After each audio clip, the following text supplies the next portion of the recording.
इस वीडियो में हम 12th के बच्चों को उनकी पाठ्य पुस्तक आरोह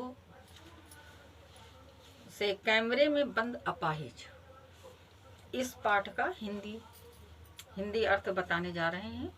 तो ध्यान पूर्वक बच्चों सुनना। इसी में आपको इसके क्वेश्चन भी मिल जाएंगे। ध्यान से जब आप सुनेंगे तो क्वेश्चन का आंसर ढूंढने में कोई परेशानी नहीं होगी। इसके रचयिता कौन है? रघुवीर सहाय जी, जिन्होंने इस कविता को बहुत ही मार्मिक ढंग से बनाया है। और इसमें वो भेद छिपा हुआ है कि जो कहते हैं ना, कैमरे में बंद अपाहिज। तो एक अपाहिज व्यक्ति किसी भी प्रकार से, चाहे वो शरीर में किसी भी अंग से विकलांग हो, तो कोई भी अगर अपाहिज व्यक्ति है तो उसको कितनी पीड़ा रहती है। तो इसमें उसको संवेदना दिखाने के अतिरिक्त क्या करते हैं कि जो कैमरे वाले यानी जो पर्दे पर लाना भी चाहते हैं ऐसे व्यक्ति को, तो वो संवेदनशील होने के बजाय संवेदनहीन हो जाते हैं। पहले तो ऐसा लगता है कि ये कितनी संवेदना दिखा रहे हैं इसके प्रति, कितनी सहानुभूति दिखा रहे हैं। लेकिन जब उनका काम निकल जाता है तब वो कितने क्रूर बन जाते हैं। और कैसी भावना ऐसे लोगों के प्रति होनी चाहिए, क्या उनके लिए करना चाहिए, कौन सी सुविधा ऐसे लोगों के लिए देनी चाहिए, इन बातों पर विचार न करके वो सिर्फ अपना पैसा कमाने का एक जरिया बना लेते हैं। ये बड़ा ही दुखद है कि उनकी सहानुभूति उनके साथ करनी चाहिए, उनका हास्य उपहास नहीं करना चाहिए। और जो बन सके उनकी मदद के लिए ये ध्यान देना चाहिए कि उनके लिए कोई कारोबार की व्यवस्था की जाए। ऐसे लोगों के लिए जो कुछ भी कर सकते हो वो करना चाहिए। तो व्यक्ति ऐसा नहीं करता है, बल्कि उसको एक अपना कमाई का जरिया बनाना चाहता है। तो जैसा कि हम लोग पर्दे पर देखते हैं कि वो कितना पीड़ित होता है, कितना परेशान होता है, और फिर उसके साथ में ऐसे ऐसे क्वेश्चन किए जाते हैं, ऐसे ऐसे उससे प्रश्न किए जाते हैं कि जो उसकी पीड़ा को और अधिक उभारता है। तो ये चीज़ नहीं होनी चाहिए कि वो तो अपनी पीड़ा से तो खुद व्यथित है, और उसकी पीड़ा को उभारना, किसी भी प्राणी की किसी भी प्रकार की पीड़ा को उभारना क्या कहलाता है? सहानुभूति कहलाता है क्या? तो इसमें इसका जो है कवि ने बहुत ही मार्मिक चित्रण किया है। तो आप सुनिए और समझिए। हम दूरदर्शन पर बोलेंगे, हम समर्थ शक्तिवान, हम एक दुर्बल को लाएंगे एक बंद कमरे में।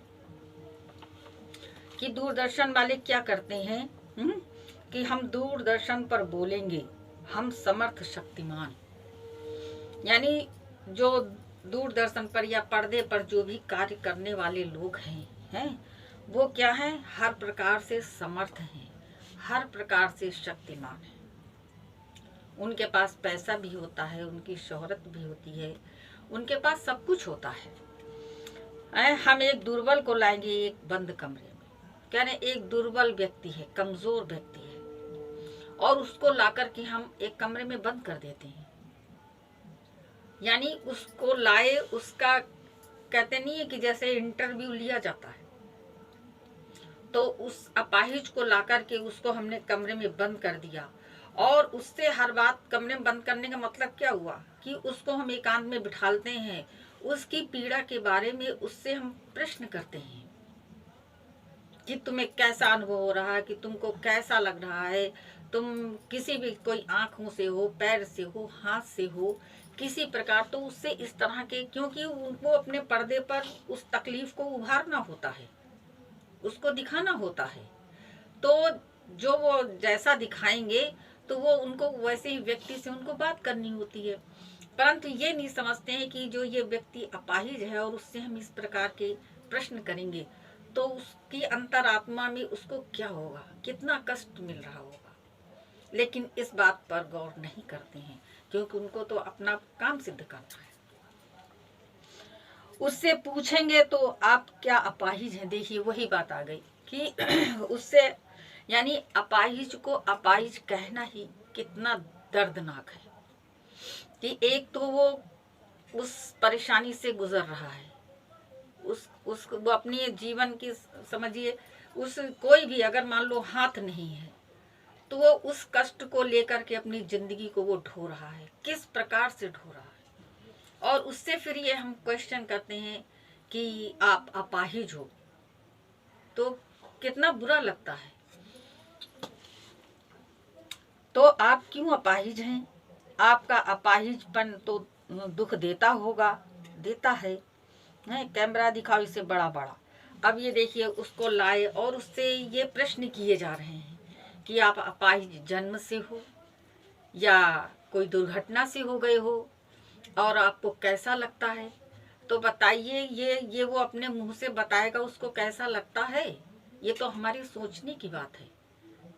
जरा देर उसके स्थान पर खड़े होकर के देखिए, कोई दुखी व्यक्ति है, पीड़ित है, अपाहिज है, तो उस स्थान पर स्वयं को खड़ा करके देखिए कि आपको कैसा लगता है। आपको अपने सवाल का जवाब खुद मिल जाएगा, ना कि उस अपाहिज को अपाहिज कह करके। ये तो उसका एक अपमान हुआ, तो उसके दिल पर कितनी चोट लगती होगी। इस चीज का एहसास संसार में किसी को नहीं होता है। वो सिर्फ अपने मकसद में कामयाब होना चाहता है। तो इंसानियत का ये धर्म नहीं है। आपका अपाहिज तो दुख देता होगा, यानी वो तो उसको क्या सुख दे रहा है, ये बताओ। ये उससे पूछने की बात है। कोई अपाहिज सुखी होता है, खुश होता है क्या वो? तो इस तरह के क्वेश्चन क्या कहलाएंगे? ये मानवता का धर्म नहीं है, ये तो एक अमानुष हो गया व्यक्ति। इस तरह का क्वेश्चन अगर कोई किसी ऐसे प्राणी से करता है तो हाँ, तो बताइए आपका दुख क्या है, जल्दी बताइए। वो दुख बताइए, बता नहीं पाएगा। अब उनको तो जल्दी हो रही कि जल्दी जल्दी अपना बता दें हमको, और वही हम पर्दे पर जो है वो चित्रित कर देंगे। तो आप बताइए, उससे ऐसे अगर आप क्वेश्चन पूछेंगे तो वो कैसे इतनी जल्दी उसका जवाब दे पाएगा। और कह जल्दी जल्दी बताइए कि आप उसका इंटरव्यू ले रहे हैं, बजाय सहानुभूति दिखाने के आप उसका इंटरव्यू ले रहे हैं। तो उसको मतलब कितनी पीड़ा इस बात से होती होगी, इसका अंदाजा नहीं लगा पाता इंसान। सोचिए, बताइए। और उससे कह रहे हैं आप सोचिए अपने इस जो तुम्हारे लिए जो अपाहिजपन है, इसके बारे में आप सोचिए। यानी उसके दर्द को और उभारना और उसकी तकलीफ को उभारना, तो इसमें उसका कितना अपमान सा होता होगा। तो इस प्रकार के ये जो सवाल हैं वो कितने ही गलत हैं कि सोचिए, बताइए आपको अपाहिज होकर कैसा लगता है। बताइए जरा कि अपाहिज होकर कैसा लगता है। ये कोई पूछने की बात है कि एक कोई पीड़ित है जिसके दर्द तकलीफ हो रही है, उससे ये पूछ रहे हो कि आपको कैसा लगता है। तुम्हारी समझ में नहीं आ रहा है उसको कैसा लगता होगा। तो ये क्या है? ये जैसे कि उसको उधेड़ना, उसके कष्ट को और अधिक उभारना। कैसी ये समाज की रीतियां हैं। कैसा आदमी अपना मतलब सिद्ध करने के लिए किस प्रकार के प्रश्न किससे करने चाहिए, इस चीज को भी वो भूल जाता है। तुमको नहीं दिखाई दे रहा है कि उसको ऐसा दुख है तो उसको कैसा लग रहा होगा, क्योंकि तुम्हारे पास सब कुछ है, तुम समर्थवान हो, तुम शरीर अपने शरीर से भी सही हो, पैसे से भी सही हो, और तुम्हारी शोहरत भी खूब है, तो इसलिए तुम्हें उसका अनुभव नहीं है। तुम उससे पूछ रहे हो तो कहते हैं कि ना, जो जिसके पास सब कुछ होता है ना, तो वो दुखी के दुख को नहीं समझता है। यहाँ पर यही बात है। यानी कैसा लगता है, हम खुद इशारे से बताएंगे कि क्या ऐसा। सोचिए, बताइए, थोड़ी कोशिश करिए, ये अवसर खो देंगे। आप जानते हैं कि कार्यक्रम रोचक बनाने के वास्ते है, तो हम खुद इशारे से बताएंगे क्या ऐसा। सोचिए, यानी कैसा लगता है। आप बताओ, वो क्या बताएगा कैसा लगता है। तो हम खुद इशारे से बताएंगे कि, तो हम उसको खुद बताएंगे कि क्या तुमको ऐसा लगता है। अरे तुम उसकी पीड़ा का जब तुम्हें अनुमान ही नहीं है, उस दर्द को तुम समझ ही नहीं रहे हो, तो तुम क्या बताओगे? जिसकी पीड़ा है वही जानता है। सोचिए, बताइए, यानी सोचिए और बताइए, थोड़ी कोशिश करिए कि मतलब और अच्छा बताइए कि अपने बारे में आप कितना दुख बता सकते हैं। ये अवसर खो देंगे। कह रहे हैं आप तो ऐसे ही अगर सही से बताओगे नहीं तो आप तो ये मौका खो देंगे। यानी मौका दिया जा रहा है उसको अपनी अपाहिजपन को सिद्ध करने के लिए। आप जानते हैं ये कार्यक्रम रोचक बनाने के वास्ते हम पूछ कर उसको रुला देंगे। इंतजार करते हैं, आप भी उसके रो पड़ने का करते हैं, तो हम पूछ उसको रुला देंगे। तो जब ऐसे व्यक्ति से इस प्रकार के जब प्रश्न किए जाएंगे तो वो बताने से तो दूर हो जाएगा, उसको तो बताना ही नहीं, उसके तो अश्रु बहने लगेंगे, उसका तो गला भर जाएगा, उसको तो अपनी तकलीफ और दुख और उसको नया लगने लग जाएगा। तो वो बताएगा क्या? वो तो सिर्फ रोने लगेगा। कहते नहीं कि अंदर के दुख को जो है अश्रु बता देते हैं। दुखी व्यक्ति अगर है, उससे अगर आप बात करेंगे तो वो चाहे आपके प्रश्न का उत्तर ना दे, परंतु उसके अश्रु अवश्य उसका उत्तर दे देते हैं। तो इंतजार करते हैं आप भी उसके रो पड़ने का।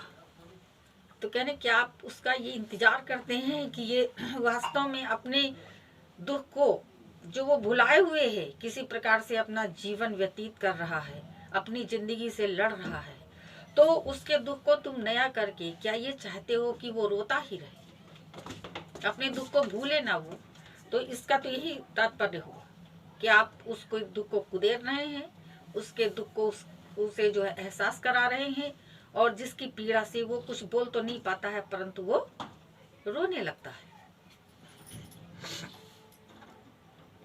ये प्रश्न पूछा नहीं जाएगा। फिर हम पर्दे पर दिखलाएंगे फूली हुई आंख की एक बड़ी तस्वीर, बहुत बड़ी तस्वीर। तो आप क्या कह रहे हैं कि फिर पर्दे पर, यानी तुम उससे ये कहते हैं कि तुम ऐसा ऐसा सब बताओ और अपना हमको अपना वो बताओ कि तुम्हें कैसा लगा, ये सब इस प्रकार के जब उससे प्रश्न करते, कहते हैं हम पर्दे पर दिखाएंगे कि एक किसी की आंख जो है वो को फूली हुई है, यानी एक आंख उसकी खराब है, तो उसको हम पर्दे पर दिखाएंगे। कि फिर हम पर्दे पर दिखलाएंगे फूले हुई आंख की एक बड़ी तस्वीर, बहुत बड़ी तस्वीर। फिर उससे कहते हैं कि तुम बताओ, सब ये करो, हम तुम्हें पर्दे पर लाए हैं, हम तुम्हें पर्दे पर दिखाएंगे। यानी उसको ये प्रलोभन देते हैं कि तुम्हारा जो है ये दुख जो है वो हम पर्दे पर दिखाएंगे।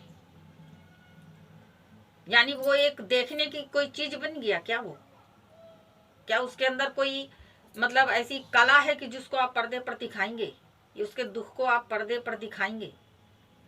तो इस बात से उसके दिल में जो है कितनी वेदना होती है, इस चीज को मनुष्य नहीं समझता है, वो बिल्कुल संवेदनहीन है। और उसके होठों पर एक मसाहट भी, आशा है आप उसे उसकी अपंगता की पीड़ा मानेंगे। फिर जब वो इस तरह से कहता है तो उसको बहुत कष्ट होता है। और उसके होठों पर एक कसमसाहट भी, और उसके अंदर अपने अपाहिजपन को लेकर के बड़ी उसके अंदर एक कसमसाहट सी, यानी उसके अंदर एक बड़ी झुंझलाहट सी आ जाती है कि आज हम मतलब अपाहिज हैं और हमसे ऐसे ऐसे प्रश्न किया और हमको पर्दे पर हमारी इस पीड़ा को पर्दे पर उभारा जा। अरे किसी की कला हो, किसी की अच्छाई हो, किसी के किसी गुण को अगर आप पर्दे पर दिखाते हैं और उससे प्रश्न करते हैं तो वो खुशी खुशी बताता है, परंतु एक अपाहिज को ला करके और उससे इस प्रकार के प्रश्न करना और उसको पर्दे पर लाने का प्रलोभन देना, ये सब बातें एक अच्छे मतलब समाज का सूचक नहीं है। ये तो किसी को जो है कष्ट देना हो जाता है। तो इतना तो ध्यान रखना चाहिए, अपने आपका काम है, आपका आपकी कमाई का साधन है, आप उससे पैसा कमाते हैं, तो इन चीज़ों का तो ध्यान रखने चाहिए कि हम जिसके द्वारा पैसा कमाना चाह रहे हैं तो उस व्यक्ति की क्या हालत होगी, हम उससे इस प्रकार के अपने हिसाब से आप बनाइए, जैसे कि आप उसकी पीड़ा का अनुभव करते हैं। स्वयं अनुभव कीजिए और स्वयं दिखाइए, ना कि किसी ऐसे व्यक्ति को ला करके और उससे ये उल्टे सीधे सवाल जवाब करके उसको पीड़ा पहुंचा करके आप अगर कोई मनोरंजन का साधन बनाते हैं तो ये उचित नहीं है।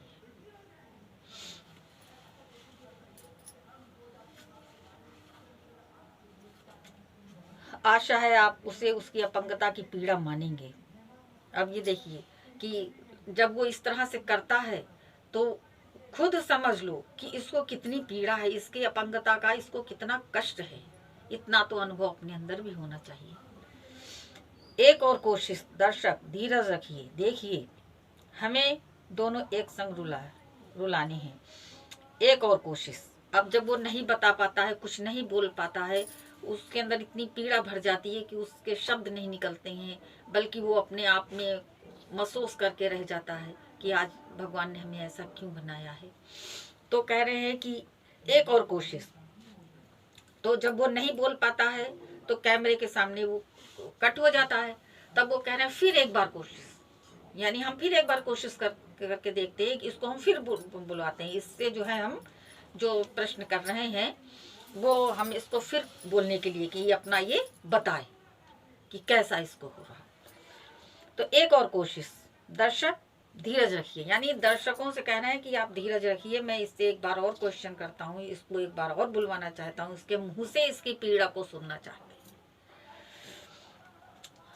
देखिए हमें दोनों एक संग रुलाने हैं, यानी दर्शकों को भी और जो अपाहिज है, जो अपंग है। तो कह रहे हैं क्योंकि कुछ ऐसे दर्शक होते हैं कि जो बहुत भावुक हो जाते हैं।